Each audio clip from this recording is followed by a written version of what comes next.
નમસ્કાર મિત્રો, હું અશ્વિન બારિયા આપ સૌ મિત્રોનું હાર્દિક સ્વાગત કરું છું. તો મિત્રો, ગઈકાલે એક જીપીએસસી દ્વારા ડીવાયએસઓ ની એક્ઝામ લેવાની હતી. તો એનું આપણે આજે પેપર સોલ્યુશન કરીએ છીએ. થોડું મોડું થઈ ગયું છે, પણ તમને કંઈક નવું શીખવા મળશે, કંઈક તમને સ્માર્ટ વર્ક કરવા જોવા મળશે કે જે તમને આવનારી જીપીએસસી છે અથવા તો કોઈ અપર ક્લાસ 3 ની એક્ઝામ હોય તો એમાં તમને મદદરૂપ થશે. બરાબર? તો આપણે ખોટો સમય નહીં બગાડીએ અને આપણે પેપર સોલ્યુશન છે શરૂ કરી દઈશું. ચલો, તો પહેલો જ ક્વેશ્ચન છે કે જો આવી રીતના આ જે દિશા અંતરના દાખલા આવે તો તમારી પહેલી નજર ક્યાં જવી જોઈએ કે છેલ્લે લાસ્ટમાં શું પૂછ્યું છે, તો કે કઈ દિશામાં ચાલી રહ્યો છે. તો તમારે જો અહીંયા કોઈ અંતરની કે એવી કઈ જરૂર છે નહીં. તો હંમેશા દિશા અંતરમાં લાસ્ટ એટલે કે છેલ્લો પ્રશ્ન શું પૂછ્યો છે એ વાંચવાની ટેવ રાખો. બરાબર? તો હવે શરૂઆતમાં આપણે જોઈ લેવું કે પ્રવાસી દક્ષિણ દિશામાં જાય છે, દક્ષિણ દિશામાં જાય છે. હવે આ ડિગ્રીનો ક્વેશ્ચન છે તો આપણે અહીંયા ક્લોકવાઇઝ અને એન્ટી ક્લોકવાઇઝ, બરાબર, આની જ જરૂર છે, બીજી કોઈ જરૂર છે નહીં. હવે જો વાંચતા જઈએ, દક્ષિણ દિશામાં યાત્રા શરૂ કરે છે, તેની મુસાફરીનો ક્રમ આ મુજબ છે. પહેલા તે જમણી બાજુ, જમણી બાજુ એટલે ક્લોકવાઇઝ કહેવાય, જે શીખેલા હોય એને બધાને ખબર હશે તો કે 90 ડિગ્રી વળે છે. 10 મીટર ચાલે છે, એની કોઈ જરૂર નથી. ફરીથી 90 મીટર ડાબી, ડાબી એટલે એન્ટી ક્લોકવાઇઝ કહેવાય. 90 મીટર ડાબી બાજુ વળે છે. 5 મીટર ચાલે છે, કોઈ જરૂર નથી. 90 મીટર જમણે વળે છે, તો જમણે એટલે શું કહેવાય? 90 ડિગ્રી. 90 ડિગ્રી જમણે વળે છે, 15 મિનિટ, કોઈ જરૂર. અચાનક 180 મીટર, 180 ડિગ્રી ઘૂમી જાય છે. 180 ડિગ્રી ઘૂમી જાય એટલે શું કહેવાય? એક્ઝેક્ટ એક શું કહેવાય, અપોઝિટ ડાયરેક્શન. તો અપોઝિટ ડાયરેક્શન તમે ક્લોકવાઇઝ લખો કે એન્ટી ક્લોકવાઇઝ લખો, કંઈ ફરક પડે નહીં, ગમે ત્યાં તમે લખી શકો. બરાબર? તો હું અહીંયા લખી દઉં છું 180 ડિગ્રી. આગળ વાંચો. 20 મીટર જાય છે, કોઈ જરૂર નથી. છેલ્લે તે 90 મીટર ડાબે વળે છે. ડાબે એટલે એન્ટી ક્લોકવાઇઝ વળે છે. લ્યો, આ દાખલો પૂરો થઈ ગયો. કોઈ ચિતરા બિતરા કરવાની જરૂર હોતી નથી. બરાબર? થોડું ડીબી વધારે દેવું લાગે. તો જો હવે કાપાકૂપી કરી લેવાની. 90 સામે 90, 90 સામે 90, કેટલું વધ્યું? તો કે 180 ડિગ્રી વધ્યું. તો જો આ 180 ડિગ્રી એટલે કે જે ડાયરેક્શનમાં જતો હશે એની વિરુદ્ધ ડાયરેક્શનમાં જશે. કઈ ડાયરેક્શનમાં જતો હતો? તો કે દક્ષિણ. તો જવાબ શું આવશે? ઉત્તર. બસ, તો આવી રીતના કરવાનું હોય. આને કહેવાય સ્માર્ટ વર્ક કહેવાય. બરાબર? જો તમને ખબર છે એક્ઝામ બધા લોકો આપતા હોય છે, પણ સિલેક્શન અમુક લોકોનું જ થતું હોય છે. બરાબર? આ તમારો સમય બચાવે, પેપરમાં પરફેક્ટ જવાબ આવી જશે. તો દક્ષિણમાં જતો તો 180 ડિગ્રી તમારે ફેરવાનું. તમે ગમે તે રાઈટ એન્ડ ક્લોકવાઇઝ ફેરવો કે એન્ટી ક્લોકવાઇઝ ફેરવો, વિરોધી થશે. બરાબર? ચલો, બીજો ક્વેશ્ચન છે. તો આ એક ડીએ આવી ગયેલી છે કે નીચે આપેલી માહિતીને આપણે ધ્યાનપૂર્વક વાંચવાની છે અને આપેલા પ્રશ્નનો જવાબ આપવાનો છે. તો કેટલા વ્યક્તિઓ છે? તો કે 1, 2, 3, 4, 5, 6, 7 અને 8. 7 જ છે. તો જો આવામાં શું કરવાનું હોય કે તમારે ટેબલ બનાવી કોઈ એક વસ્તુને ફિક્સ કરી દેવાય. બરાબર? તો આપણે શું કરશું, એક ટેબલ બનાવીએ.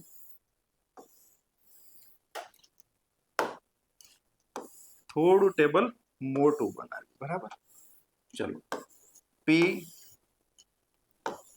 ક્યુ આર એસ ટી ટી પછી વી અને છેલ્લે છે ડબલ. તો આ રીતના એક PQRS એ આપણે એને શું કરી દઈશું? ફિક્સ કરી દઈશું. અને બાજુમાં જે કાંઈ જેટલી વસ્તુ મળતી જાય એ રીતના આપણે લખતા જઈશું. બાકી જેની જરૂર પડે તો એ રીતના પણ આપણે બીજું કરતા જઈશું. ચલો, અહીંથી આ બધું તો તમે વાંચેલું જ હોય. આપણે ડાયરેક્ટ અહીંથી શરૂઆત કરવાની કે કોઈ પણ સ્ત્રી ફાર્માસિસ્ટ કે ચાર્ટર્ડ અકાઉન્ટ નથી. તો જે ચાર્ટર્ડ અકાઉન્ટ ક્યાં છે? તો કે અહીંયા કોઈ ફિમેલ આવશે નહીં. એ જ રીતના બીજું શું કીધું? ફાર્માસિસ્ટ, એટલે કે અહીંયા પણ કોઈ સ્ત્રી આવશે નહીં. બરાબર? ચલો, દરેકની આવક છે પણ એ અલગ અલગ છે. આવક અલગ અલગ છે તો આપણે એક બીજું પણ દોરવું પડશે કે બધાની આવક દર્શાવવા માટે આપણે બતાવવું પડશે. બરાબર? ચલો, 1, 2, 3, 4, 5, આ 6 અને આ 7. તો આ રીતના આપણે આવક સેટ કરતા જઈશું, કેમ કે અહીંયા લખેલું છે કે બધાની આવક છે એ અલગ અલગ છે. બરાબર? CSA સૌથી વધુ આવક ધરાવે છે. એનો મતલબ શું થયો કે CSA તમારો કમ્પલસરી અહીંયા આવશે. બરાબર? હજી આમાં CA કોણ છે ખબર નથી. જેમ ખબર પડતી જાય એમ આગળ લખતા જઈશું. ચલો, જો એ બીજી વાર વાંચવાની જરૂર ના પડે છે. એસ એન્જિનિયર, તો એસ ની આપણે એન્જિનિયર નો શું કરશું? ER કરશું. ER ની આવક વી ડોક્ટર, તો ડી ડોક્ટર. શું કીધું છે? એસ એન્જિનિયર ની આવક વી કરતા ઓછી છે, તો આપણો વી કોના કરતા મોટો થશે?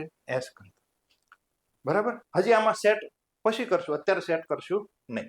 આર શિક્ષક છે. આર શું છે? ટીચર. ટી લખીએ તોય ચાલે. ની આવક પી કરતા વધુ છે, તો જો આ ટીચર છે, ટીચર ને કોને આપેલો છે? આર. આર ની આવક કોના કરતા વધારે છે? તો કે પી કરતા વધારે છે. અને શું કીધું છે? એસ કરતા ઓછી છે. તો અહીંયા નો સેટ કરી દઈએ આપણે. જો આ આર અને આ પી, આની કોઈ હવે જરૂર છે નહીં. થઈ ગયું. ડબલ્યુ ની પત્ની સૌથી ઓછી આવક ધરાવે છે. હવે ડબલ્યુ ની પત્ની કોણ હશે ખબર નહીં, પણ અહીંયા આવશે એ ખબર છે. અહીંયા જે આવશે એ કોણ હશે? તો કે ડબલ્યુ ની પત્ની હશે. કોણ હશે? ડબલ્યુ ની પત્ની. પત્ની, વાઇફ માટે ડબલ્યુ ડબલ્યુ થઈ જાય છે, એટલે આપણે ગુજરાતીમાં લખીએ પત્ની હશે. બરાબર. આગળ વાંચો. ટી એક અવિવાહિત સ્ત્રી છે અને તે વકીલ છે. તો ટી છે એ કોણ છે? લોયર છે. લોયર. અને કેવી છે? અવિવાહિત છે, પણ આપણે એનું કઈ જરૂર નથી, ફિમેલ છે, બસ એટલું આપણે કહી દઈએ. તેની આવક ક્યુ કરતા વધુ છે અને પી કરતા ઓછી છે. જો પી કરતા ઓછી છે એટલે ઓટોમેટિક અહીંયા શું આવી જશે? તો કે આ ટી આવી જશે અને છેલ્લે શું આવી જશે? ક્યુ આવી જશે. તો જો આ આખું સેટઅપ તમે હવે અહીંયા ગોઠવી શકો ખરા? અહીંયા સી આવી ગયો એટલે 1 2 3 4 5 અને 6 આરામથી ગોઠવી શકાશે. બરાબર. તો ગોઠવી દઈએ. ચલો, આ ક્યુ, આ ટી, આ પી, આ આર, આ એસ અને આ વી. તો હવે કોણ એક વધ્યો? તો કે ડબલ્યુ વધ્યો. તો ડબલ્યુ ક્યાં આવશે? તો કે અહીંયા આવશે. બરાબર. તો જો આ સેટઅપ થઈ ગયું, આવકનું સેટઅપ થઈ ગયું આપણું. હવે આપણે જે થોડુંક નામકરણ છે એ બાકી છે, તો એનું હજી આપણે થોડું ઘણું વાંચવાનું પણ બાકી છે. ચલો, તેની આવક ક્યુ કરતા વધુ છે અને પી કરતા ઓછી છે, એટલું કહી દીધું. ફાર્માસિસ્ટની આવક સૌથી ઓછી નથી. એનો મતલબ એમ કે આ ક્યુ ને તમે ફાર્માસિસ્ટ બનાવી શકો નહીં. ક્યુ ની સામે ફાર્માસિસ્ટ આવશે નહીં. ક્યાં ગયું? હા, જો સીએ નું તો મળી ગયું ને. આ ડબલ્યુ છે એ શું છે? સીએ છે. હવે તમે અહીંયા ફાર્માસિસ્ટ મૂકી શકતા નથી. શું કામ? તો કે ક્યુ સૌથી ઓછી આવક ધરાવે છે, તો કમ્પલસરી તમારે ફાર્માસિસ્ટ ક્યાં મૂકવો પડે? ઉપર મૂકવો પડે. હવે કોણ વધ્યો? આર્કટિક. તો ARC, એક વધ્યો. લો, બધું સેટઅપ થઈ ગયું. આવક પણ ગોઠવાઈ ગઈ અને ટીપી આ PQRST શું છે એ પણ ગોઠવાઈ ગયું. બરાબર. ચાલો, તો હવે જવાબ આપશું. જવાબ આપવામાં આપણે એક કામ કરીએ કે આપણે આને લઈ લઈએ નીચે.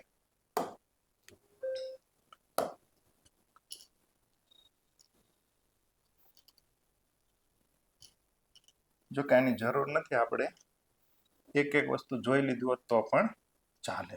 ચાલો, નીચેનામાંથી કોની આવક સૌથી ઓછી છે? આ તો ફરીવાર જોવા જવું જ પડશે. સૌથી ઓછી કોની છે? ક્યુ ની છે. અને ક્યુ આપણે કોને કીધો? આર્કિટેક્ચર ને કીધો છે. બરાબર. પણ આપણને એને ક્યુ જ આપેલો. જો પી અને ક્યુ નહીં આવે, જવાબ શું આવશે? ક્યુ આવશે. ચલો, પી નો વ્યવસાય ફાર્માસિસ્ટ. શું છે? ફાર્માસિસ્ટ. કેટલા સભ્યો શિક્ષકથી ઓછી આવક ધરાવે છે? તો શિક્ષક કોણ હતો? તો શિક્ષક હતો આર. આર થી ઓછી કેટલી ધરાવે છે? તો કે 1 2 અને 3 જણા ઓછી આવક ધરાવે છે. તો જવાબ આવશે બી ફોર બાહુબલી. તો આ રીતના તમારે આ ડીઆઈ નહીં પણ પઝલ કહેવાય, પઝલ સોલ્વ કરવાની જરૂર પડશે. બરાબર. ચલો, એક આપણે આ જે તમને મિસિંગ નંબર કરીને એક રીઝનિંગમાં ચેપ્ટર આવે છે એનો ક્વેશ્ચન છે કે જો અહીંયા આપણે તમે જુઓ તો શું મળે છે? તો કે 4 તેરી 12, 7 છક 42, 6 પંચા 30, 3 દુ 6. તો કે જો ક્રમિક સંખ્યાનો ગુણાકાર છે પણ એમાંથી મોટી સંખ્યા તમારે ઉપર લખવાની છે, તો આ 5 20 છે એ કોનો ગુણાકાર છે? તો 5 ચોક 20, પણ 5 ક્યાં લખવાના? ઉપર. એટલે 5 ગુણ્યા 4 20 થઈ ગયું. તો આપણો જવાબ આવશે સી ફોર કટપ્પા. ચલો, આ એક ઇનઇક્વાલિટી નો ક્વેશ્ચન છે. તો ઇનઇક્વાલિટી તમને બધાને આવડે છે. સીધા તારણો જોવાના છે. બરાબર. તારણોમાં શું કહે છે? ક્યુ લેસ ધેન ડી. ડી એટલે ડી થી તમારે ક્યુ જવાનું છે. તો જો અહીંયા એકવાર આ તમારી ગ્રેટર ધેન આવી જાય તો એના પછી જો બધી એટલે એકવાર આમ કહેવાય કે એકવાર જો દાદા આવી ગયા એટલે બીજા કોઈનો વારો આવશે નહીં. તો આ વિધાન કેવું પડે? સાચું પડે. સી લેસ ધેન એ, સી લેસ ધેન એ, સી લેસ ધેન એ. તો આ જો લેસ ધેન છે પણ આ ઊંધી નિશાની થઈ ગઈ. જો સામ સામે નિશાની બદલાઈ જાય તો એ હંમેશા ખોટું કહેવાય. આ બધું તમને આવડે જ છે, બરાબર? તો માત્ર તારણ એક સાચું છે, એ જવાબ આવશે. શું આવશે? એ આવશે. ચલો ફરીવાર વિધાનો છે. બધી ચાવીઓ સ્ટેપલર છે. તો બધી, આ કોણ છે? ચાવી. શું છે? સ્ટેપલર, બરાબર? બધા સ્ટેપલર બ્લેડ છે. તો કે આ બધા સ્ટેપલર બ્લેડ છે. ક્યાં ગયું? બધા સ્ટેપલર બ્લેડ છે. કેટલીક બ્લેડ ઇરેઝર છે. કેટલીક બ્લેડ, તો આ બ્લેડ છે એનો ભાગ લેવાનો છે અને એને શું તમારે કરવાનું છે? ઇરેઝર છે. કેટલાક ઇરેઝર શાર્પનર છે. તો આ કેટલાક ઇરેઝર શું છે? શાર્પનર છે. બરાબર? થઈ ગયું? કેટલાક. તો આપણને ખબર છે કે જો અહીંયા તમે અંદરથી બહાર નીકળો તો શું કહેવાય? અંદરથી બહાર નીકળો તો બધું સાચું પડે, પણ બહારથી અંદર જઈએ તો કેટલાક સાચું પડે. વાંચતા જઈએ. કેટલાક શાર્પનર ચાવીઓ. હવે આ શાર્પનર અને ચાવીઓને કાંઈ લેવા દેવા છે? કાંઈ લેવા દેવા નથી. બધી ચાવીઓ બ્લેડ છે. તો જો અંદરથી બહાર નીકળે તો એ હંમેશા સાચું પડે. કેટલાક ઇરેઝર, તો ઇરેઝર અને ચાવી કાંઈ લાગે વળતું નથી. પતી ગયું? તો વિધાન 2 છે એ એક સાચું છે. વિધાન 2. તો ફક્ત 2 વિધાન છે એ અનુસરે છે, બરાબર? ચાલો, આ ABCDE એક અંકની પ્રાકૃતિક સંખ્યાઓ છે, જેવી કે ABCDE. જો ABCD અવિભાજ્ય સંખ્યાઓ હોય તો f ની મહત્તમ કિંમત શોધો. આ થોડુંક એક અંકની સંખ્યાઓ છે. આ બધી કેવી છે? એક અંકની. તો એક અંકમાં સંખ્યા અને પ્રાકૃતિક છે એટલે આ બધી સંખ્યાઓ કઈ આવે? તો કે 1 થી લઈ અને 9, એના સિવાય બીજી કોઈ સંખ્યા આવે નહીં. શું કીધું છે? એક અંકની પ્રાકૃતિક સંખ્યા. પ્રાકૃતિક સંખ્યા 1 થી સ્ટાર્ટ થાય. હવે એને એક આ સમીકરણ નાનું આપ્યું છે કે a વત્તા b બરાબર c વત્તા d બરાબર e. પણ આ એક કન્ડિશન આવી કે આ ABCD તમારે અવિભાજ્ય સંખ્યા લેવાની. તો 1 થી 9 માં અવિભાજ્ય સંખ્યા કઈ આવે? તો કે 2, 3, 5 અને 7. તો હવે તમે વિચારો કે આનું કોમ્બિનેશન બનાવી કોઈ એક સંખ્યા બની શકે ખરી? તો આપણે એમ કરીએ કે આ 2 અને 5 7 બને. પણ હવે 7 અને 3 કરવા જઈએ તો 10 થઈ જાય. અથવા તમે કોઈ પણ 2 નું કોમ્બિનેશન કરી 2 એવા કોમ્બિનેશન સરખી કિંમતના બનાવી શકતા નથી. એટલે કે આવું તમે બનાવી જ ના શકો, બરાબર? અને f ની મહત્તમ કિંમત તો જો એક વસ્તુ થાય કે આટલું તમે કાઢી નાખો કે અવિભાજ્ય નથી તો દાખલો થઈ શકે. તો હું શું કરીશ? તો હું સંખ્યા આ રીતના લઈ શકું કે જો આ સમીકરણ આપણે સેટિસ્ફાય કરવું હોય, આપણે એક ટ્રાય કરીએ. ચલો, કે આ નથી લખેલું તો આપણે એક લઈ શકશું, બરાબર? તો હું આવું કરી શકું કે આના બરાબર 1 લઉં, આના બરાબર 7 લઉં, c બરાબર 3 લઉં અને d બરાબર 5 લઉં. તો જો આ બંનેમાં 8 આવી જાય કે ન આવી જાય? પણ આ કન્ડિશન હોવી જોઈએ નહીં, કેમ કે એક અવિભાજ્ય સંખ્યા નથી. તો તમે e ને 8 આપી શકો. તો હવે f ને મોટામાં મોટી સંખ્યા f ને તમે શું આપી શકો? 9 આપી શકો, કેમ કે આમાં 9 નું ક્યાંય ઇન્ડિકેશન કોઈને આપેલું કરેલું નથી. પણ આ એક અવિભાજ્ય લખેલું છે એટલે તમે એક લખી શકો નહીં. જો ન લખેલું હોય તમે આ રીતના સોલ્યુશન આપી શકો. તો તમારી f બરાબર શું તમે લઈ શકો? મોટામાં મોટી કિંમત 9 લઈ શકો, બરાબર? પણ આ કન્ડિશન હોવી જોઈએ નહીં. અથવા તો તમારે અહીંયા ખાલી આમ લખ્યું હોય તોય ચાલે. BCD અવિભાજ્ય સંખ્યા છે તો પણ ચાલે. તો પણ આપણે a બરાબર 1 લઈ અને કન્ડિશન કરી શકીએ. ચાલો, એક દુકાનદાર એક વસ્તુની સાપેલી કિંમત 30%, એની ઉપર 30% વધારે છે અને પછી 20% ઘટાડે છે. તો આ તો તમને બધાને આવડી ગયું હશે. 30% નો વધારો, 20% નો ઘટાડો. આ બે નો ગુણાકાર ડિવાઈડ બાય 100, પણ મીંડું ઉડી જાય એટલે 3 દુ 6. તો 30 માંથી 26 જાય તો કેટલા વધે? 4%. પ્લસમાં જવાબ આવે તો શું કહેવાય? વધારો. ક્યાં છે? 4%નો વધારો. બરાબર. ચલો, આપેલી માહિતીનો ઉપયોગ કરી આ પણ ફરીવાર તમારી એક પઝલ આવી ગઈ છે. 5 મિત્રો છે. આકાશ, આમ તો આને તમે આમ પણ લખી શકો, A, B, K, D અને ઈશા. ચલો એવું કઈ નથી લખવું, પણ આમાં પણ આપણે એક ટેબલ બનાવવું પડશે. ચલો, કેટલા લોકો છે? 5 મિત્રો છે. તો આ 1, આ 2, આ 3 અને આ 4. ચલો, વાંચતા જઈએ અને લખતા જઈશું, અથવા તો મિત્રોના નામ લખી શકાય. તમે મિત્રોના નામ પહેલેથી લખી શકો. તો કે આકાશ, એના પછી કોણ છે? બીજા, કિરણ, દીપક અને ઈશા. હજી એક ટેબલની જરૂર પડશે. અમદાવાદી છે અને સિટી પણ છે, તો આપણે એક આખું બનાવી દઈએ. ચાલો, વચ્ચે સિટી લખશું, લાસ્ટમાં આપણે વાહનોના નામ લખી નાખીશું. વાંચતા જો, એક જ વાર વાંચવાનું અને જવાબ આવી જવો જોઈએ. ચલો, જે વ્યક્તિ અમદાવાદ ગયો તેણે હોડી દ્વારા મુસાફરી કરી નથી. તો અમદાવાદની અંદર હોડી આવશે નહીં.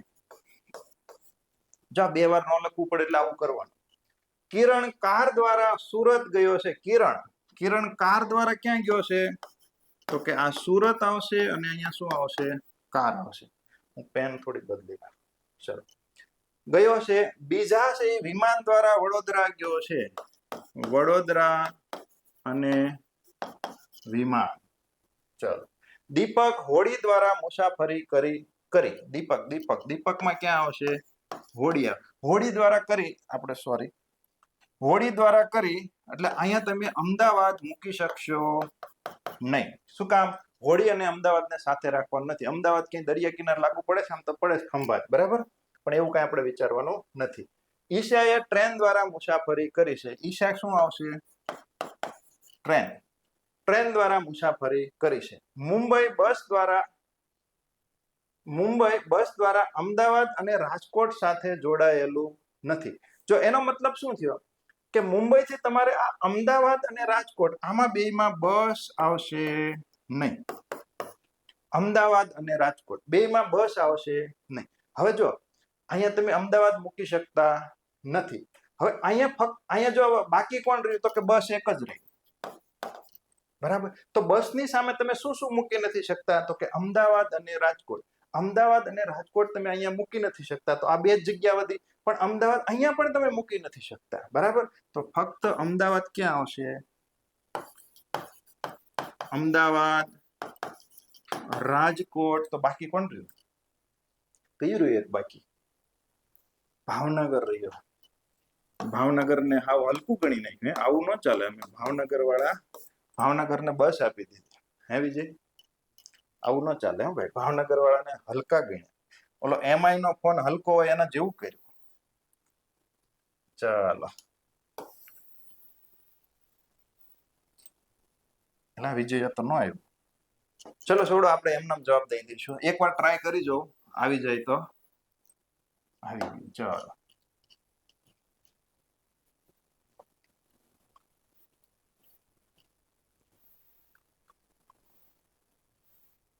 ચલો, હવે ફટાફટ તમે જવાબ આપી શકશો. શું કીધું છે? વ્યક્તિ અને પરિવહન માધ્યમનું નીચેનામાંથી કયું સંયોજન સાચું નથી? ખોટું કોણ છે? ઈશા વિમાન. તો પેલું જ મળી ગયું. ઈશા વિમાન થોડું આવે, બરાબર. દીપક હોડી સાચું છે. કિરણ કાર સાચું છે. આકાશ બસ સાચું છે. આકાશ આપણો ભાવનગર નો હતો. દીપક માટે નીચેનામાંથી કયું સંયોજન સાચું છે? દીપક સામે રાજકોટ અને હોડી આવવું જોઈએ. રાજકોટ અને હોડી, બરાબર. નીચેનામાંથી અમદાવાદ કોણ ગયું છે? અમદાવાદ કોણ ગઈ છે? તો કે ઈશા છે એ અમદાવાદ ગઈ છે, બરાબર. પણ આપણા ભાવનગરને હલકું ગણી નાખ્યું. ચાલો, જો આવી ડીઆઈ હમણાં આપણે બ્લડ રિલેશન ભણાવ્યા એમાં પણ મેં તમને કરાવેલી હતી, જે એપ્લિકેશનમાં એને ખબર છે. આમાં તમારે ખાસ એ જોવાનું કે કોણ જેન્ડર નક્કી કરે છે. પહેલાની જેન્ડર નક્કી થાય છે કે બીજાની, ખાસ જોવાનું, બરાબર. જો આની અંદર YX ના પિતા છે, તો આ જેન્ડર કોના નંબરની સિલેક્ટ થાય છે? બીજા નંબરની. જો આ પહેલા જોઈ લેવાનું, પહેલા નંબરની થતી હોય, બીજા નંબરની થતી હોય. ચાલો, તો હવે સોલ્વ કરશું. શું કીધું છે? એન એ પી ની દાદી છે અથવા તો નાની છે. તો આપણે આવું કહી શકીએ એન એ પી ની, જો એન છે એ કોની છે? પી ની. હવે પી ની દાદી બનાવે કેમ બનાવાય? તો કે અહીંયા પી ને રાખવો પડે, પી ના કોણ હોય? પિતાજી હોય, અને આ એની દાદી બને. અથવા નાની કીધું છે તો નાની કેમ બનાવાય? તો કે આ પી હોય, પી ની માતા હોય, માતાની માતા, માતાની માતા, તો એને પણ શું કહેવાય? દાદી. અરે શું કહેવાય? નાની કહેવાય. તો જો અહીંયા 2 વાર માતાનો સંબંધ આવ્યો, 2 વાર માતાનો સંબંધ આવ્યો, તો આમાંથી માતા કોણ છે? હેશટેગ છે. એનો મતલબ શું થયો? અહીંયા હેશટેગ આવવું જોઈએ, અહીંયા હેશટેગ આવવું જોઈએ. તો આમાં પી અને એન વચ્ચે 2 વાર હેશટેગ આમાં ક્યાંય દેખાય છે ખરું? એનો મતલબ કે આ કોમ્બિનેશન પોસિબલ નથી. બીજું કોમ્બિનેશન જોઈએ કે અહીંયા પી ના પિતાજી છે, તો પિતાજી માટે શું લાગે છે? તો કે ડોલર લાગે છે, બરાબર. અને અહીંયા શું છે? માતા છે, તો માતા માટે શું લાગે છે? હેશટેગ લાગે છે. તો એનો મતલબ એવો થયો હેશટેગ 2 વાર છે કે પી અને એન વચ્ચે ડોલર અને હેશટેગ વાળું સાઇન હોય ને એ જ સમીકરણ ચેક કરવાનું, બાકી કરવાનું નહીં. ચલો, પી અને એન હેશટેગ, અરે ડોલર અને હેશટેગ, ડોલર અને હેશટેગ નથી, ઊંધું છે, ઊંધું ન ચાલે. હેશટેગ તો કે ડોલર અને હેશટેગ હોવું જોઈએ, ડોલર અને હેશટેગ ઊંધું છે, ના ચાલે, બરાબર. ડોલર અને હેશટેગ જો અહીંયા સેટ થાય છે તો આને એકને ચેક કરવાનું રહે, જોઈ લઈએ. ચલો, એટ ધ રેટ એટલે શું થાય? At the rate, at the rate અહીંયા છે, વાય એ એક્સ ના શું છે? તો કે પતિ છે. હવે તો અહીંયા મતલબ એવો થયો કે આ પી છે, શું છે? જો અહીંયા એક ઝાટકે પૂરું છે. પી અહીં વાંચો પેલા, વાય એ એક્સ નો પતિ છે, એક્સ નો પતિ છે. કોનો પતિ છે? તો અહીંયા તમે આ ક્યુ છે એ કોનો પતિ થશે? આનો પતિ થશે, આ પ્લસ થશે, બરાબર. હવે જો એ પ્લસ થતું હોય તો અહીંયા તમે હવે અહીંયા શું છે? અરે ડોલર આવી, ડોલર આવી ગયો એટલે આના પિતાજી થઈ જાય, તો અહીંથી જ તમારું સેટ થતું નથી. હવે જો આ એમ છે એ કોના પિતાજી થશે? ડોલર આપેલા છે, તો આના પિતા કરી જો, ક્યુ ના પિતા કરો, પણ ક્યુ ના પિતા તો આપણે જોતા નથી. શું કામ? અહીંયા માતા જોતી છે. માતા હોય તો જ આગળ વધી શકે છે, કેમ કે માતાની માતા એને જ તમે નાની કહી શકો. હવે અહીંયા ક્યુ છે, પિતાના પિતા દાદા થઈ ગયા, દાદામાં નાની બને નહીં, તો આ આવી શકે નહીં. જવાબ આવશે આમાંથી કોઈ પણ. તો આવી રીતે તમે વિચારી શકો. જો અહીંયા આગળ હવે બનાવવાની જરૂર જ નથી. જો અહીંથી આમ આગળ વધ્યું હોત તો આપણે કંઈક કરે, પણ અહીંયા તો ઓટોમેટિક જો છે આપણા સંબંધ બનતા નથી. ચલો, જો આ દિશાવાળામાં મેં તમને શું કીધું? છેલ્લું છે એ ખાસ વાંચવાનું, પ્રારંભિક બિંદુથી કઈ દિશામાં છે? ચલો, પ્રારંભિક બિંદુથી કઈ દિશામાં છે? તો તમે બધાએ લીટા એવું બધું કરીને તમે બધાએ કરવું છે, એટલે એ રીત હું તમને શીખવાડતો નથી. હું આજે તમને એક નવી રીત શીખવાડું, નોર્થ, ઈસ્ટ, સાઉથ અને વેસ્ટ. તો આની અંદર તમને ખબર છે કે જમણી બાજુ જવું હોય તો આને જમણી બાજુ કહેવાય, ડાબી બાજુ જવું હોય તો તમારે આ બાજુ જવાનું, બરાબર. આટલો તમને રૂલ્સ લગભગ બધાને ખબર હશે. તો શરૂઆત ક્યાંથી કરો? તનિષ ઉત્તર દિશા તરફ મુખ રાખીને ઊભો છે, તો આ ઉત્તર દિશા એટલે અહીંયા તનિષ છે. હવે શું કરે છે? જમણી બાજુ તરફ વળીને 45, તો આની જમણી શું થાય? તો કે જમણી બાજુ વળીને 45 મીટર ચાલે છે. પછી તે ડાબી બાજુ વળે છે અને 50, તો આની ડાબી કેટલી થાય? કોણ થાય? નોર્થ. 50 મીટર ચાલે છે. વધુમાં તે જમણી બાજુ ફરીવાર વળે છે, આની જમણી અગેન શું થાય? ઈસ્ટ થશે, ચાલે છે. પછી તે ફરીથી જમણી બાજુ વળે છે, એટલે જમણી બાજુ એટલે આ બાજુ જવાનું. કેટલા કિલોમીટર ચાલે છે? 75. અંતે તે હજી એકવાર જમણી બાજુ વળે છે અને કેટલું ચાલે છે? 60 મીટર ચાલે છે. તો હવે તે પ્રારંભિક બિંદુથી કઈ દિશામાં હશે? ચલો, તો હવે આપણને ખબર છે કે નોર્થ સામે સાઉથ કપાશે, ઈસ્ટ સામે એટલે કે પૂર્વ સામે પશ્ચિમ કપાશે, બરાબર. તો જો આ બે માંથી 50, 75 માંથી 50 જાય તો કેટલા વધે? 25 વધે. આ 45, 45, 90, 90 માંથી 60 જાય તો કેટલા વધે? 30. કઈ દિશા વધી? તો કે જો આ પૂર્વ અને દક્ષિણ, પૂર્વ અને દક્ષિણ વધ્યા, બે વધી, તો એની વચ્ચેની જે દિશા હોય એ તમારો જવાબ આવે. તો વચ્ચેની દિશાને શું કહેવાય? તો કે વચ્ચેની દિશાને કહેવાય દક્ષિણ પૂર્વ. અને દક્ષિણ શું કામ પહેલા લખાય છે? તો કે આપણી પાસે બે પોલ છે, નોર્થ પોલ અને સાઉથ પોલ. તો જે પોલની નજીક જે દિશા વધારે, જે પોલ નજીક થતો હોય એ દિશા પહેલા લખાય. તો જો તમારે આમાં આ દક્ષિણ પૂર્વ, તો જે આ દક્ષિણ પૂર્વ દિશા છે એમાં દક્ષિણ પોલ નજીક છે, તો દક્ષિણ સૌથી પહેલા લખાશે.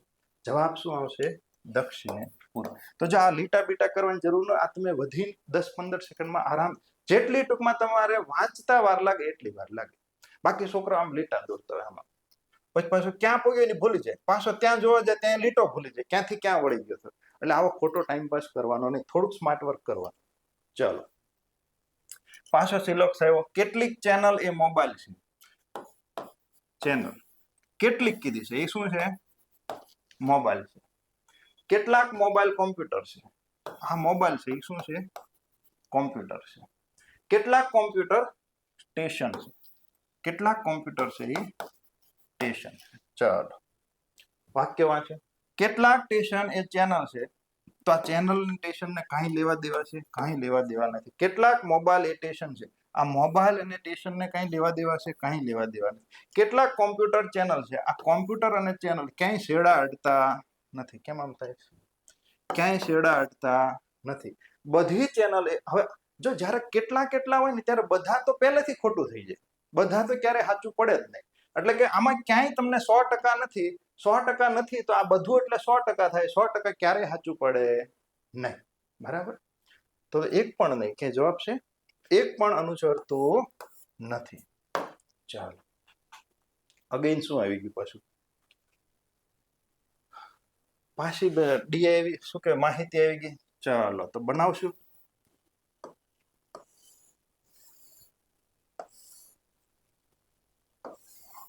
કેટલા લોકો છે આ વખતે? 6 શિક્ષકો છે. બરાબર?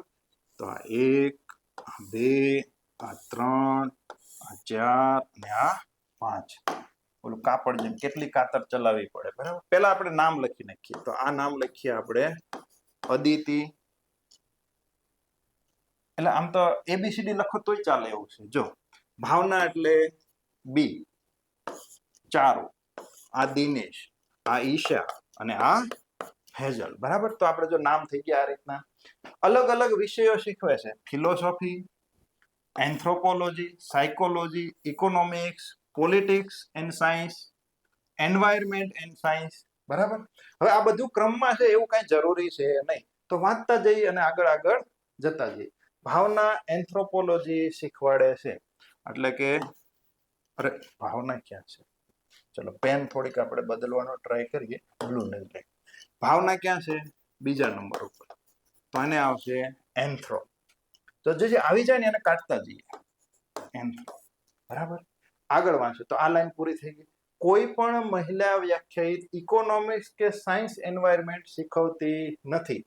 ઇકોનોમિક્સ, તો જો અહીંયા એફ આવશે નહીં. એ જ રીતના અહીંયા એન્વાયરમેન્ટ સાયન્સ, અહીંયા પણ ફિમેલ આવશે નહીં. બરાબર? તો આવી રીતના ઇન્ડિકેટ થોડું થોડું કરતું જવાનું. અદિતિ જે ફિલોસોફી શીખવે છે. અદિતિ, તો એમાં શું આવશે? અદિતિમાં તો કે ફિલોસોફી. અને બીજું કીધું તે સૌથી વૃદ્ધ છે. કેવી છે? સૌથી વૃદ્ધ છે. તો એનો મતલબ કે મારે વૃદ્ધ વાળું પણ હજી બનાવવું પડશે. ચલો બનાવી નાખીએ. તો અદિતિ છે એ સૌથી વૃદ્ધ છે. બાકીનું જેમ આવતું જાય એમ આપણે જોડતા જઈશું. ચારુ પોલિટિક્સ સાયન્સ શીખવે છે. તો આ જે છે એ શું શીખવે છે? પોલિટિક્સ સાયન્સ શીખવે છે. અને ફેજલ કરતા મોટી છે. તો આ આપણે આવું લખીએ છીએ કે ફેજલ કરતા મોટી છે. સૌથી નાની વયનો વ્યાખ્યાયિત એન્વાયરમેન્ટ સાયન્સ શીખવે છે. એન્વાયરમેન્ટ સાયન્સ, તો એન્વાયરમેન્ટ સાયન્સ છે એનો મતલબ કે છેલ્લે આવશે. અહીંયા કોણ શીખવે છે ખબર નથી. એન્વાયરમેન્ટ સાયન્સ, એન્વાયરમેન્ટ સાયન્સ શીખવે છે. અને તે ઈશા સૌથી નાની નથી. એનો મતલબ એવો થયો કે અહીંયા તમે ઈશાને મૂકી શકશો, એટલે કે અહીંયા ઈ આવશે નહીં છેલ્લે. બરાબર? બે વસ્તુ જો એન્વાયરમેન્ટ સૌથી નાની વયનો એન્વાયરમેન્ટ શીખવે છે અને ઈ છે છેલ્લે આવશે નહીં. એટલે બીજું તમે એ પણ કહી શકો કે અહીંયા ઈશા સામે છે એ એન્વાયરમેન્ટ એન્ડ સાયન્સ આવશે નહીં. બરાબર? બે વસ્તુ થઈ ગયું. ચલો આગળ વાંચીએ. દિનેશ ઇકોનોમી શીખવે છે. દિનેશમાં શું આવશે? ઇકોનોમી. બીજું કઈ છે? અને તે ચારુ કરતા મોટો છે. તો આ ચારુ કરતા કોણ મોટો છે? તો કે દિનેશ મોટો. પણ ભાવના અને ઈશા કરતા નાનો છે. પણ આ કોના કરતા? તો કે ભાવના અને ઈશા કરતા નાનો છે. તો આ સેટ થઈ ગયું. અહીંથી મોટા કોણ આવશે? આને અહીંયા સેટ કરી દઈએ. અહીંથી કોણ આવશે? એ આવશે. બરાબર. ચલો, ઈશા કરતા નાનો. તો હવે અહીંયા તમે એન્વાયરમેન્ટ એન્ડ સાયન્સ મૂકી ના શકો. તો એન્વાયરમેન્ટ એન્ડ સાયન્સ માટે એક જ જગ્યા વધી. તો આને કહેવાય એન્વાયરમેન્ટ. એન્વાયરમેન્ટ આખું લખવાની કઈ જરૂર છે નહીં. હવે કોણ બાકી રહ્યું? સાયકોલોજીસ્ટ. તો અહીંયા આવશે સાયકોલોજીસ્ટ. બરાબર. જો આ સેટ થઈ. ચલો જવાબ આપશું આપણે.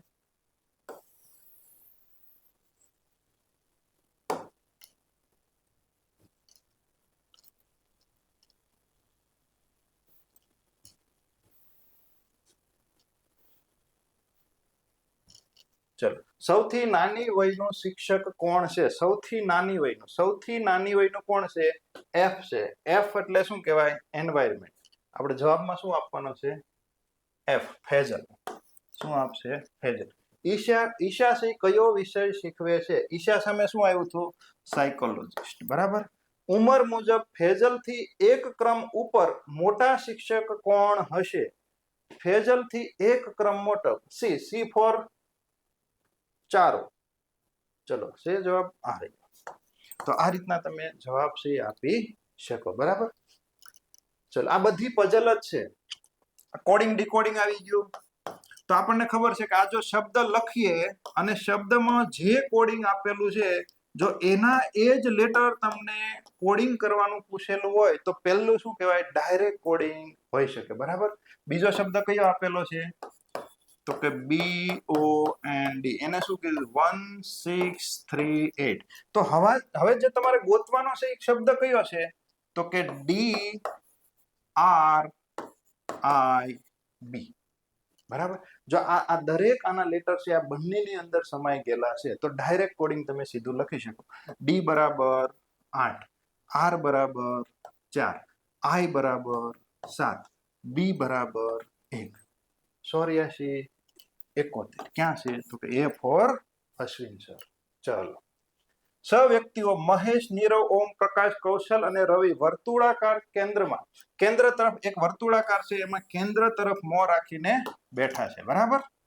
ચલો, તો જો આવી રીતના 6 વ્યક્તિઓ હોય તો તમારે કઈ રીતના બનાવી દેવાનું? આ 1, આ 2, આ 3, આ 4, આ 5 અને આ 6.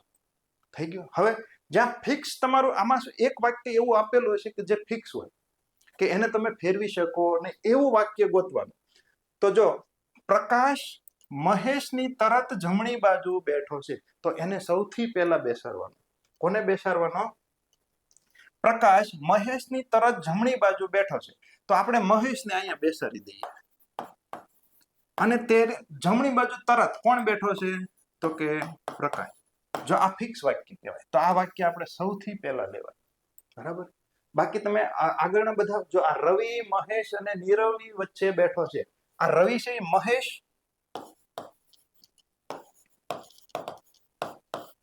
અને કોની વચ્ચે બેઠો છે?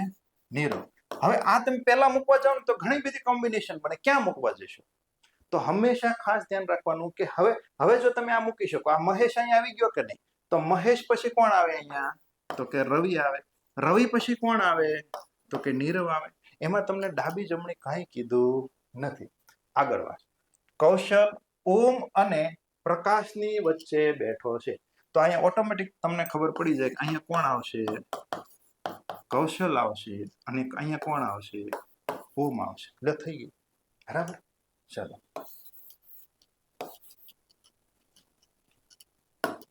ક્યારેક અમારું બોર્ડ થોડુંક. ઓમની તરત ડાબી બાજુએ કોણ બેઠો છે? આ ઓમ બેઠો છે, મુખ અંદર છે તો આ એની ડાબી બાજુ કહેવાય, આ એની જમણી બાજુ કહેવાય. તરત ડાબી બાજુ કોણ બેઠો છે? તો કે કૌશલ. બરાબર. ચાલો, ભરત પોતાની શાળાએથી ઉત્તર દિશામાં 10 કિલોમીટર જાય. તો આમાં મેં કીધું એમ છેલ્લો ક્વેશ્ચન ખાસ વાંચો. શાળાએથી કેટલો દૂર અને કઈ દિશામાં છે? તો 70 તમે દોર્યા હશે. આપણે એ મેથડ થી કરશું નહીં. બરાબર. North, east, south, west. શરૂઆતમાં પોતાની શાળાએથી ઉત્તર દિશામાં કેટલા કિલોમીટર જાય છે? તો કે 10 કિલોમીટર. કેટલા કિલોમીટર જાય છે? 10 કિલોમીટર. હવે તે ડાબી, જો આની ડાબી ક્યાં જશે? આ બાજુ. ડાબી બાજુ વળી અને કેટલા કિલોમીટર ચાલે છે? 20 કિલોમીટર જાય છે. અને ફરીથી ડાબી, આનું ડાબું કેવી થાય? આ બાજુ થશે. કેટલું થાય? 10 કિલોમીટર જાય છે. તે શાળાએથી કેટલો દૂર અને કઈ દિશામાં હશે? તો આપણને ખબર છે નોર્થ સામે સાઉથ આવે, ઈસ્ટ સામે વેસ્ટ. તો જો આ 10 10 કેન્સલ. શું વધ્યું? તો કે આ ડબલ્યુ એટલે પશ્ચિમ દિશા અને 20 કિલોમીટર. પશ્ચિમ દિશા અને 20 કિલોમીટર. પશ્ચિમ દિશા અને 20 કિલોમીટર. 20 કિલોમીટર પશ્ચિમ દિશા. આવી ગયો? એટલે ખોટું આવું ટાઈમ પાસ કરવા માટે ચિત્તર ને એ બધું પહેલા દોરતા થાય. હવે તમારી પાસે ટાઈમ ઓછો હોય છે તો આવી રીતના થોડીક ટેકનિકનો ઉપયોગ કરો. ક્યારેય જવાબ પણ ખોટો નહીં પડે. બરાબર? કદાચ બે દિશા વધે તો એની વચ્ચેની દિશા આવે અને એનું ત્રિપુટી યાદ હોય તો એ પણ કરી શકે, પણ એવો દાખલો હજી આમાં પૂછાણો નથી. ચલો. અનન્યા સવારે 7 કલાકમાં 20 મિનિટ બાકી હતી ત્યારે કઝિન મીરાને મળવા રેલવે સ્ટેશન જવા નીકળી. 7:20 બાકી હતી, તેને લખાય કેમ? 6:40. બરાબર? જવા નીકળી. તે સ્ટેશને પહોંચવામાં 25 મિનિટનો સમય લાગે છે. તેઓ પ્લેટફોર્મ ઉપર ચા પીવામાં 15 મિનિટ વિતાવે છે. જો તેઓ 7:55 પોતાના ગંતવ્ય સ્થાને પહોંચ્યા હોય તો ટ્રેન ત્યાં પહોંચવામાં અમુક મિનિટનો સમય લાગે છે. તો તેઓ સ્ટેશન પરથી ટ્રેનમાં કયા સમયે બેઠા હશે? કાંઈ કરવાનું નથી. આ જેટલા સમય આપ્યા એનો સરવાળો કરવાનો છે. અહીંયા શું આવશે? 25 મિનિટ. બરાબર? એના પછી 15 મિનિટ શું કર્યું? તો કે ચા પીવામાં બગાડી. બરાબર? બસ સરવાળો કરવાનો છે, બીજું કાંઈ કરવાનું છે નહીં. 5 ને 5 10, 4 ને 1 5, 5 અને 2 7, 7 અને 1 8. 8 નહીં લખવાના. 8 લખો એટલે શું થઈ જાય કે 8 માંથી તમે 1 કલાક છે એ કાઢી શકો. તો 8 માંથી તમે 60 મિનિટ લઈ જાઓ, અને 80 માંથી તો વધે કેટલી? 20. એક અહીંયા જતી રહે. એટલે ટૂંકમાં 7 ને 20 તમે ઉપડ્યા હશો. બરાબર? થઈ ગયું ને? બીજું કઈ નથી ને? હવે 7 ને 20 ઉપડ્યા હશો અને 5 10 1 5, 5 ને 2 7, 7 ને 1 8, 80 માંથી 60. બરોબર? 7 ને 20 તમે ટ્રેનમાં બેઠેલા હશો. બાકી ટ્રેનની સ્પીડ ને એવું બધું આપે, પણ એવું બધું આપણે કઈ જરૂર છે નહીં. જો ઘડિયાળમાં 12 ને બદલે 6 તો આપણે ઘડિયાળ દોરી નાખશું. ચાલો. તો આપણે નામકરણ જ્યારે કરીએ ત્યારે આપણે શું કરીએ છીએ? આને 12, આને 3, આને 6 અને આને 9. પણ હવે તો કે અહીંયા આપણને જે પ્રમાણે કીધું છે એ પ્રમાણે તમારે નામકરણ કરવાનું છે. 12 ને બદલે શું લખવાનું છે? 6 લખવાનું છે. 1 ને બદલે તમારે શું લખવાનું છે? 7. 2 ને બદલે 8. તો આ રીતના આખી ઘડિયાળ તમારે પૂરી કરવાની છે. તો 8 પછી અહીંયા કોણ આવશે? 9. અહીંયા શું આવશે? 10. અહીંયા શું આવશે? 11. તો અહીંયા શું આવશે? 12. બરાબર? તો આ રીતના તમારે ઘડિયાળ છે આ બાજુ પૂરી કરવી પડશે. બરાબર? તો અહીંયા શું આવશે? 1 2 3 4 અને આ 5. લ્યો, ઘડિયાળ બની ગઈ. બરાબર? ચલો. હવે શું કીધું છે? ઘડિયાળની અંદર 5:10 નો સમય નવી બદલાયેલી ઘડિયાળમાં શું બતાવશે? તો જો ઓરિજિનલમાં તમે 5 વગાડવા હોય તો 5 વગાડવા હોય તો શું થાય? જો આ 5 ઉપર અહીંયા કાંટો હશે, 5 અને કેટલી મિનિટ કીધી છે? 10 મિનિટ. 5 અને આ 10 મિનિટ ઓરિજિનલ ઘડિયાળ. પણ આ તો હવે આપણે નંબર બદલી નાખેલા છે. તો નંબર બદલી નાખેલા છે એમાં શું બતાવે છે? તો જો 11 ઉપર કાંટો, 11 પછી કાંટો છે, તો 11 અને 8 ઉપર, 8 ઉપર તમને ખબર છે કેટલી મિનિટ થાય? 40 મિનિટ થાય.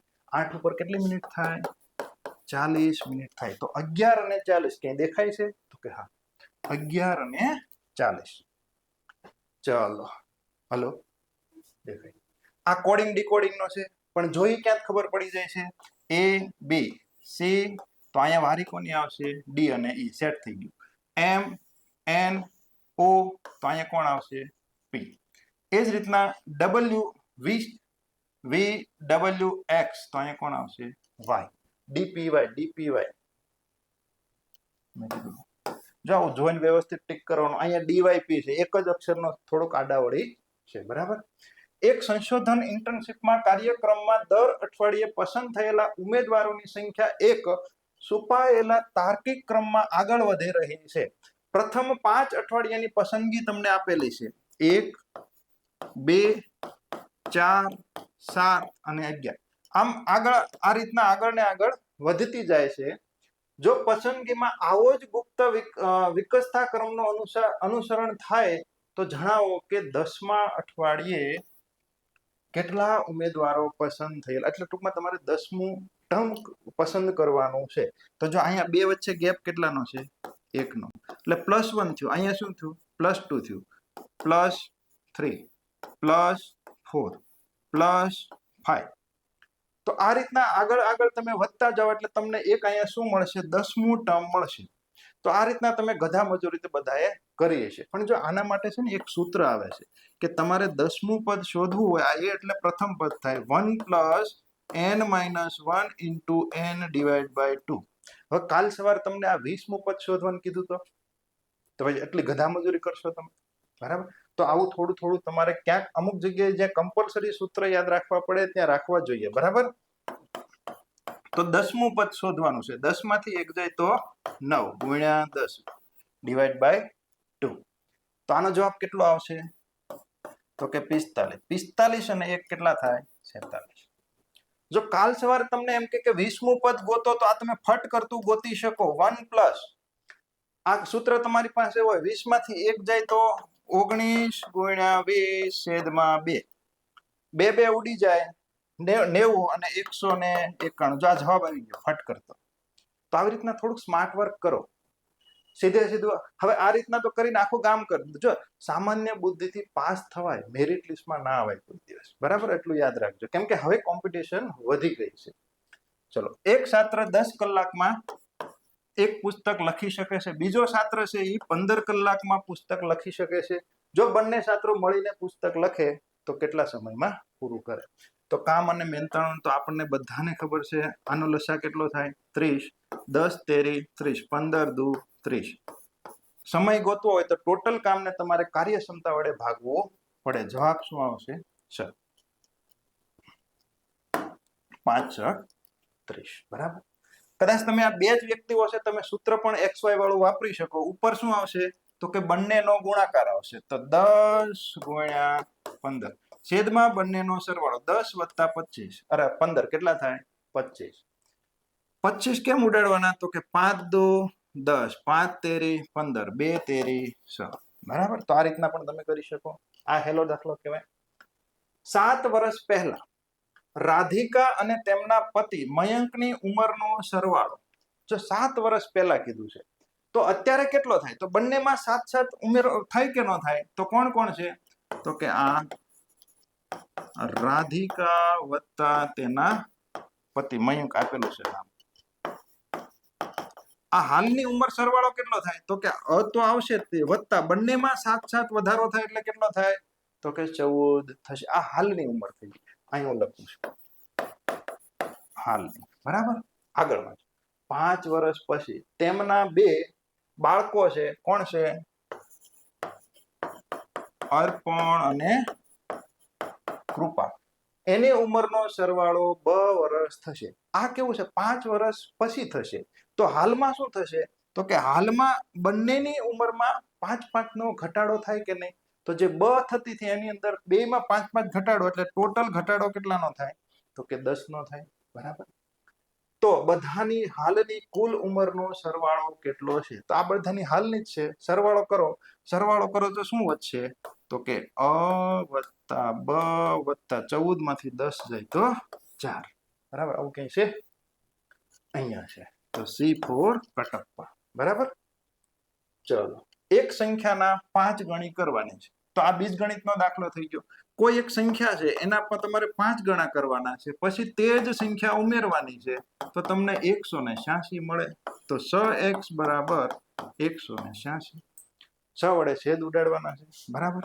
શું કેમ ઉઠશે? 6 તેરી 18, 6 એકા 6. તો x = 31. જો આ બીજગણિતમાં તમારે બહુપદી, એકસલ સમીકરણ, દ્વિચલ સમીકરણ અને દ્વિઘાત સમીકરણ આ 4 જ ટોપિક ભણવાના હોય છે, બરાબર? પણ એમાંથી આજકાલ તમે જો ઘણા બધા દાખલા પૂછાતા હોય છે. ચલો, તો આ નોટ વાળો એટલે ગુણોત્તર પ્રમાણમાં સિક્કા અને નોટ વાળા જે દાખલા આવે છે એ દાખલો થઈ ગયો. એક વ્યક્તિ પાસે 10, 20, 50, 100, 200 ની કેટલીક નોટો છે. દરેક પ્રકારની નોટોની સંખ્યા સમાન. જો આ સમાન છે એનો મતલબ શું છે? તમને ગુણોત્તર આપી દીધો 1:1:1:1:1, બરાબર? એક એક આપેલો છે અને આ ટોટલ કિંમત આપેલી છે. તો આપણે બધાની પાસે એવું ધારી લઈએ કે કેટલી કેટલી છે? x x x છે બધા પાસે. તો આનો શું થશે? ટોટલ કિંમત શું થાય? 10x. આની કિંમત શું થાય? 20x. આની કિંમત શું થાય? 50x વત્તા 100x વત્તા 200x. આ ટોટલ કિંમત થાય, પણ તમને કિંમત આપેલી છે કેટલી છે? 7600. બરાબર? ચલો કરો સરવાળો. 200, 300, 350, 380 કેટલી થશે? 380 બરાબર 76. તો આને તમે 2 વડે ઉડાડો તો કેટલા થશે? x બરાબર 20. એટલે જો x ની કિંમત 20 મળે તો આ સંખ્યા છે કેવી છે? નોટોની બધા પાસે સમાન છે, એટલે બધા પાસે 20 હોય. આની પાસે 20, આની પાસે 20, આની પાસે 20, આની પાસે 20, આની પાસે, એટલે 20 પંચા 100. બરાબર? એક 20 ઓપ્શન આપવા જેવો હતો, તો 20 ડાયરેક્ટ ટીક થઈ જાય.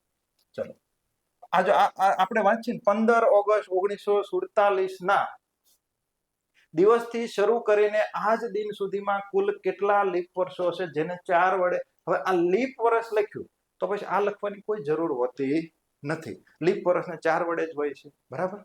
4 વડે ભાગી શકાય છે. જો આવું હોય ને ત્યારે વચ્ચે ખાસ જોવાનું, એવી એક સેન્ચુરી આવે કે જેને તમે 4 વડે ભાગી શકો નહીં, તો એ આવતી હોય ને તો ખાસ ધ્યાન રાખવાનું, એને તમે લીપ વર્ષ ગણી શકો નહીં. બરાબર? એટલા માટે એ લખ્યું બરોબર કહેવાય. ચલો હવે જો ઘણીવાર શું થાય કે આ રીતના ગણવામાં તમને એમ લાગે કે આ કયો છે? લીપ વર્ષ વાળો, પણ હકીકતમાં આ સમાંતર શ્રેણી કહેવાય. શું કહેવાય? સમાંતર શ્રેણી કહેવાય. તમારે 1947 થી શરૂ કરવાનું, તો આને તમે 4 વડે ભાગી શકો નહીં, તો એના પછી કયું વર્ષ આવે? 1948. આને 4 વડે ભાગી શકો? તો કે હા. તો આને પ્રથમ પદ કહેવાય. શું કહેવાય? પ્રથમ પદ કહેવાય. એટલે આપણે એને કોના વડે દર્શાવી? એ વડે. તો એના પછી બીજું પદ શું આવે? તો કે 1952. એમ જતા જતા જતા તમારે આજ દિન સુધી, તો અત્યારે 2025 હાલે, પણ આ ચાલે છે, તો 2025 ને તમે 4 વડે ભાગી શકો નહીં, તો આની પહેલા કયું આવે? 2024. જો આને તમે 4 વડે ભાગી શકો તો આ તમારું છેલ્લું TN કહેવાય. શું કહેવાય? TN કહેવાય. એકચ્યુઅલી આ રીતના સમાંતર શ્રેણીનો દાખલો કહેવાય. તો જો n શોધવું હોય તમને ખબર છે આ બંને વચ્ચેનો તફાવત 2024 માંથી 1948, એટલે 52 અહીંયા અને 24 અહીંયા, એટલે કેટલા થાય? 77. તફાવત કેટલો કહેવાય? તો કે 4 વર્ષ. હવે આવું કરો ને એટલે જવાબ ખોટો પડે. આપણે ખબર છે આ n શોધવામાં છેલ્લે શું કરવું પડે? +1. જેને સૂત્ર યાદ હશે એને ખબર જ હશે. બરાબર? તો જવાબ આવશે તમારો 19 વત્તા 1 એટલે કે 20 વર્ષ. બરાબર? આ ખાલી આટલું કરીને 19 ટીક કરીને નહીં આવી જતા, નકર દાખલો ખોટો પડે. TN નું સૂત્ર બધાને યાદ જ હશે. પ્રથમ પદ n-1 ઇન્ટુ d. બરાબર? d ને કરતા કરો ને પછી જો આ -1 છે ને સામેની સાઈડ જાય એટલે +1 થઈ જાય, એટલે આ n શોધવાનું સૂત્ર શું થઈ જાય તમારું? TN છે તો આપેલું જ હોય, TN - a છેદમાં શું આવે? d. અને આ -1 છે સામેની સાઈડ જાય એટલે +1, તો આ એનો +1 લખેલો છે. બરાબર? ચલો અરે પૂરું થઈ ગયું. તો આ હતું આપણું જીપીએસસી દ્વારા લેવાયેલું ડીવાયએસઓ નું પેપર. તો જો મિત્રો આ જ રીતના તમને મજા આવતી હોય તો આ મેં ચેનલમાં અપલોડ કરશું. ચેનલને સબસ્ક્રાઇબ કરજો, અને જો તમારો સારો રિસ્પોન્સ મળશે તો થોડા ટાઈમમાં અમારું એક આયોજન છે કે એક માસ્ટર બેન્ચ, એટલે કે ફાઉન્ડેશન બેન્ચ મેથ રીઝનિંગની શરૂ કરવાની છે, અને એ લાઈવ બેન્ચ શરૂ કરવાની છે. બરાબર? તો એ થોડા ટાઈમમાં તમને અમે જાહેરાત કરશું. તો આ પેપર છે આપણે અહીંયા સોલ્યુશન પૂરું કરીએ છીએ.